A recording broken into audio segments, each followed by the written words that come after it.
तुझ सा लहरों में बह लेता तो मैं भी सत्ता गह लेता। ईमान बेचता चलता तो मैं भी महलों में रह लेता। गोपाल सिंह नेपाली की इन्हीं चर्चित कविताओं के बीच मुजफ्फरपुर के कांटी के साहित्य भवन में सोमवार को उनकी पुण्यतिथि मनाई गई। अध्यक्षीय संबोधन में चंद्रभूषण सिंह चंद्र ने कहा कि एक ऐसे कवि पर लिखना हमेशा से ही कठिन रहा है जो केवल लिखने में डूबा हो, अपनी उपलब्धियों की कोई चिंता न करता हो कि साहित्यिक दुनिया उसके बारे में क्या सोचती है। गीतों के राजकुमार नेपाली कलम की स्वाधीनता के लिए आजीवन संघर्षरत रहे। उनकी कविताओं में राष्ट्रवादी चेतना कूट कूट कर भरी है। पश्चिम चंपारण के बेतिया में जन्मे गोपाल सिंह नेपाली, जिनके बचपन का नाम गोपाल बहादुर सिंह था, उत्तर छायावाद के जिन कवियों ने अपनी कविताओं और गीतों की ओर सबका ध्यान आकर्षित किया, उनमें नेपाली का नाम अगली पंक्ति में शामिल है। नूतन साहित्यकार परिषद की तरफ से आयोजित कार्यक्रम में अध्यक्ष चंद्रभूषण सिंह चंद्र ने कहा कि हिंदी और नेपाली भाषा साहित्य में कवि नेपाली ने देश प्रेम, प्रकृति प्रेम और मानवीय भावनाओं का सुंदर वर्णन किया है। उनकी रचनाओं में समर्पण की भावना भी है और मिलन की कामना भी, रूप का आकर्षण भी है, मन की विकलता भी, प्रतीक्षा की पीड़ा भी और स्मृतियों का दर्द भी है। आज गोपाल सिंह नेपाली की पुण्यतिथि मनाई जा रही है और एक ऐसे कवि, लेखक, साहित्यकार के बारे में कुछ कहना कठिन है जिसने अपने बारे में स्वयं कुछ नहीं कहा।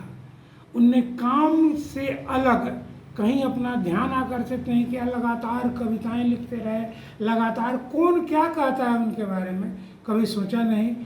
ऐसे ये दिग्गज कवि, लेखक की जयंती, ये क्या की पुण्यतिथि है, जिनका जन्म बगहान में हुआ था, जो पश्चिमी चंपारण का हेडक्वार्टर है। तो आज हम उनकी पुण्यतिथि पर उन्हें सत नमन करते हैं और उनको शिद्दत से याद करते हैं। काफ़ी संघर्षपूर्ण जीवन व्यतीत उनका हुआ था। उनकी पूरी जिंदगी कष्ट की एक मैंने व्यथा कथा है। मुझे उनने लिखा भी है कि तुम सा लहरों में बह लेता, तुम सा लहरों में बह लेता तो मैं भी सत्ता गा लेता, ईमान बेचता चलता तो मैं भी महलों में रह लेता, मेरा धन है स्वाधीन करो। तो उनके उन संघर्ष को ही उनने इस रूप में व्यक्त किया है और व्यथा को अभिव्यक्ति दी। गीतकार, पत्रकार के रूप में भी उनको जाना जाता है। उनने देश के लिए भी गीत लिखा, देश प्रेम के गीत लिखा, उनने मनुहार के भी गीत लिखे, उनने प्राकृतिक सौंदर्य के भी गीत लिखे। प्राकृतिक सौंदर्य के गीत को तो मैंने पढ़ा भी, पढ़ाया भी। और वो ये कानन का यह तरुवर पीपल, जुगयू से जग में अचल अटल, ऊपर विस्तृत नव नील नील, नीचे बस हमें नदी झील, जामुल तमाल इमली करील, जल के ऊपर उठता मृणाल, उस पर भी खिलता कमल लाल। तो ऐसे ये प्रकृति प्रेम की ये एक पोखर था उनके घर के नज़दीक। अब वो घर नहीं रहा, घर वो बेच दिया गया। तो उसी पोखर के नज़दीक वो टहलने जाया करते थे और उसी के नज़दीक ही पीपल का पेड़ था जहाँ बैठ के उनने ऐसी प्राकृतिक सौंदर्य से पूर्ण कविताएं लिखी। कहा जाता है कि उन्होंने अपनी लेखनी में कभी किसी का गुणगान नहीं किया। तो उनने तो ये लिखा है कि मेरा धन है स्वाधीन करो, मेरा धन है स्वाधीन करो।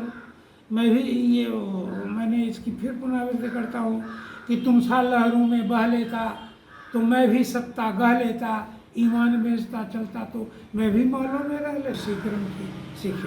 पुण्यतिथि पे क्या सीख लेनी चाहिए आज के पीढ़ियों को? पुण्यतिथि पर उनके जैसा बनने की सीख लेनी चाहिए।